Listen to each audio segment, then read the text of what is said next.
BattleBlock Theater is Behemoth's third game, with Alien Hominoid and Castle Crashers being the two that preceded it. Released in 2013 on the Xbox Live Arcade, and having subsequent releases in 2014 and 15 for all PC platforms and Xbox One. This crazy comedic platformer has a ton of great reviews from so many websites and reviewers, with an 85 on Metacritic and a 7.9 user score on Metacritic, along with glowing reviews from Steam users, with a 97% of the reviews being positive. But what makes this game so lovable by everyone? Let us dive in. Upon loading the game, you are prompted with three options: local game, online play, and level editor. Each are very self-explanatory. Inside level editor, you can create and edit levels that you create, as well as create playlists for co-op or online play. For online, you can quick search, find player match, or host a match. Once you select one of those three, you can go in between the three modes that are in the game. Speaking of those modes, local and online share the same modes, but the difference being online you can play with online friends, and local being you could play by yourself or with people on your local Xbox or PC. These three modes being Fur-Bottom's Features, the Story, and the Arena. First, Fur-Bottom's Features is a set of user-created levels that you can play through. The Arena is a set of minigames that you can play separate from the story with up to 4 players locally or online. Lastly, the Story mode, where you play chapters with levels inside each chapter.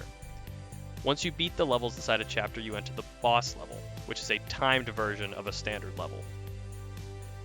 Inside each level, you must collect gems to open a gate to advance to the next.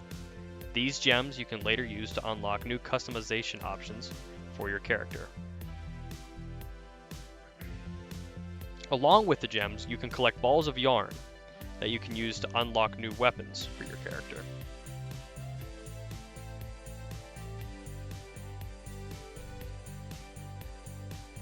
If you collect all the gems, the yarn, and complete the level in a timely manner, you get an A++ rating.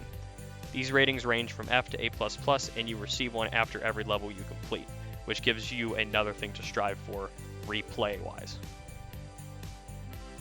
The gameplay is very simple, with you being able to do simple things with your character: running, jumping, punching, kicking, and using weapons. That's it pretty much, which leads to some of the issues people have had with this game. There are some that felt that it's too simple compared to other platformers. Personally, I think it's fine since I'm not the biggest fan of platformer games, but we will delve into that a little bit later. Inside each level there are different types of blocks for you to interact with, from treadmills that speed you up to pink goop that slows you down. There are a ton of different types of blocks in this game, and they all add a different challenging aspect to the platformingness of it. Along with the different types of blocks in the game, there are different types of cat enemies that will try to stop you from collecting the gems and the yarn and finishing the mission. You can deal with these cats by avoiding them, which some of them are very easy to avoid, and some you can kill, whether that's with any of the weapons that you get through playing the game, or kicking them into the pool of water. Thinking about the time I spent playing this game, it was very enjoyable, which is weird for me because I typically get bored with these kinds of games. Platformers and puzzle games aren't really my favorite, but what really kept me in this game is the comedic side of it. I think it's really funny, and something that's different from the other platformers I've tried. I think the story kept me entertained and wanting to play more with it, and I think it's worth a try for everyone. With the game being $15 already, you get a ton of content to mindlessly enjoy. And with the Steam Summer Sale coming up, I can't think of a reason not to try it. This game most definitely will be on sale. And now, I will leave you with some teasers from the game's cutscenes, nothing spoilery, just kind of some funny stuff so I can really show you what the comedy is in this game. And if it's your type of comedy, I think you'd really enjoy it. And during the show, Fur-Bottom passed away, having pooped himself to death on the way to the bathroom. Legend says he clenched his butt as hard as he could, but his little cheeks just gave out. Fur-Bottom left nothing behind but his beloved theater, his precious kitties, his hat, and of course his bloated corpse, which hopeless has hope in it. Plus, if you rearrange the letters, it spells Peace-Losh. The last part was probably unnecessary, I'm sorry.